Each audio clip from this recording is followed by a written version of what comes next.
Hello everyone, welcome back to How Blank Would Be in Smash. This series where I look at different characters throughout fiction and think of how they would be represented in the Super Smash Bros. Series. Today we're looking at one of the most popular indie characters of the modern era, Shovel Knight, a character created by Yacht Club Games. Oh, and I forgot to mention, I'm Sonic.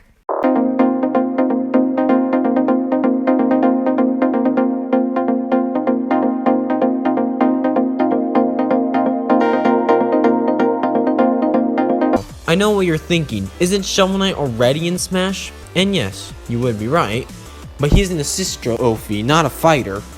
Plus, I won't be taking any moves from this assist trophy because then it would be too easy. Speaking of Smash, remember to smash that like button. Gosh, that's a bad joke. Okay, no more chit chatter, let's begin. His first jab is his normal shovel attack with his shovel blade. His second jab is his normal attack that we see in the Shovel Knight Dig trailer. For his third jab, he pulls the shovel upward, like the shovel will start from the ground and bring it up to knee height. The rapid jabs are the attacks that he does when he has the Kratos armor, and his choosable is the boot kick that he does when he's wearing the Battletoads armor, which has slight knockback. His down tilt is the drop spark, that's it. Then, his up tilt is the same thing my dad does when he wants to scare away the pigeons. He uses his shovel like a crazy person for his forward tilt, he basically digs up the air. For dash attack, he will use the propeller dagger, it's a pretty standard dash attack, all things considered.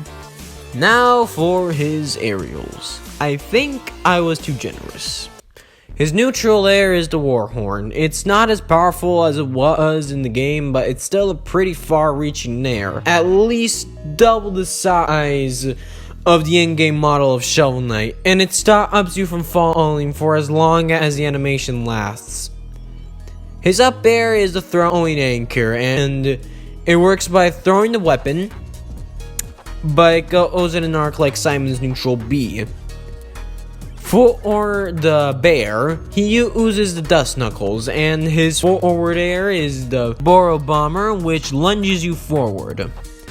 Finally, his down air is the shovel drop. It's like Link's there, but you bounce off your target more, and your horizontal movement is a little faster compared to Link's horizontal movement. Special attacks. He will use the Flame Wander for his neutral beam, and the Alchemy Coin for his side beam. His down special is the mobile gear, where you can jump off it when you want. It can be useful for, let's say, closing the space between you and another player. Maybe it could give you a little more airtime. Like, for example, it could stop you from falling for a split second, or it could be used to attack the enemy vertically from above while you and your adversary are in the air, and with this move you can sabotage their recovery to get back on the platform.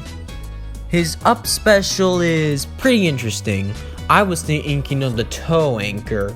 I wanted to give him a pretty unique recovery that also is a pretty nice attack. So I gave him this instead of something like the Rising Dagger, which would have been a standard vertical recovery. You using this in tandem with the mobile gear and your fit air, this would be a pretty versatile character in the air and on the ground, in my opinion.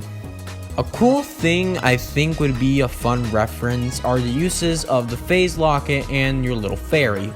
You know how when you dodge in any way, you have a few invincibility frames, like for example when you roll dodge, spot dodge, air dodge, any dodge really. Well, I thought that there could be a little animation of you activating the locket itself, since you know in the game it makes you invincible for a few seconds.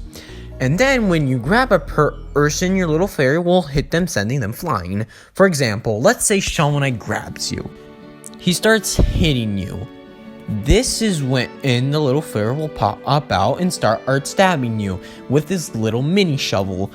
Then the knight owes you, and the fairy will poke you in the direction that he's throwing you. Smash attack time. His side smash is the charged shovel slash, aka the charged handle. His up smash is shield girl. Let me explain. People are sending projectiles from above. Flicking up the right stick will summon shield girl, and she will reflect the attacks back at the enemy. It also works as a normal up smash. His down smash is the flare razor, sending waves of fire at your adversaries. Finally, his final smash, I need to stop with the damn puns, which I called Treasure Trove. Why? Because I like the name, it's a reference. Get off my back. You pull out your super armor and activate Shadow Knight, which isn't an edgy fanfic version of Shovel Knight, but it's a clone of him, which kind of also sounds like fanfiction now that I think about it. Anyway, you and your clone hit your target and you launch them up in the air. The hit that launches you up in the air, yeah, that's the activation for it. And you can also grab as many enemies as you want, as long as they're pretty close to you. Then you attack them with the flare rod. You jump, and then to get above the enemy, you use the bomb burst, dishing out damage while all exploding in their faces. And then finally, with your big shovel on fire, you drop down, hitting them, sending them flying towards what is known as a smash void, where characters fall all the time and lose a stock. Yeah. For a stage, I was thinking about how to traveling one that takes you through the different locations in the Shovel Knight universe. I'm thinking that the transition should happen like in the Fire Emblem stage, where everything turns white, and it's basically just a flat stage for a brief moment. The gimmick of the stage, since there are a lot of locations, is that it changes every time. Here's the idea in more detail. Every world in Shovel Knight has 3 stages. World 1 has the grass stage, Pridemore Keep, and the Lich Yard. World 2 has Lost City, Iron Whale, and the Explodatorium. Lastly, World 3 has Clockwork Tower, Flying Machine, and Stranded Ship. Plus, in every world of Shovel Knight, there are, a few pit stops here where you can go into shops and extend your health, buy relics, extend your magic. So every time you play the stage, it will decide between 3 layouts. When you start the fight, you'll be on either the village, Pridemore Keep, or the Lich Yard. Then it will transition to either the Lost City, the Iron Whale, or the Explodatorium. The third transition goes to either the Clockwork Tower, Flying Machine, or Stranded Ship. The final one will take you to the Tower of Fate, and then it resets. The reasoning behind this decision is that in Shovel Knight, progression is for the most part non-linear. In every world, you can decide which stages to tackle in what order, ending every time at the Tower of Fate. To, let's say, represent that in-game, I was thinking that this could be the main gimmick of the stage. Okay, now for his costumes. The colors can be based off the different shovel armors in the game, and I think we should throw in the female Shovel Knight that you can access with the gender swap option. That's it for today, guys. Remember to smash that like button if it wasn't funny the first time and it wasn't funny the second time.